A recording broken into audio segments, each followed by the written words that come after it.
دا سه یو ښایسته تراکتور دی خدا چې د چی شي دی دا به له دې هغه نه پوښتنه وکړم انډیوال نه سلامونه ستړی مشه اختر دې مبارک شه منځونه روژې عبادتونه قبول شه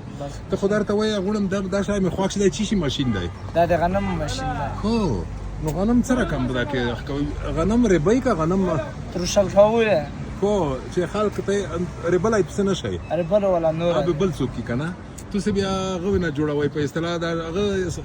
یو طرف ته کوي دا پریډای بوسي کنه او دا غنم بل پلاوتا نو کورم ډیر دی کسر کې خوي کور الحمدلله گزاره راونه یعنی پر سره یا نه کلا نه سره کلا اسنو بس نو ډیره مننه خشول دی ژوندای دی لکه چې خوست نه روغلای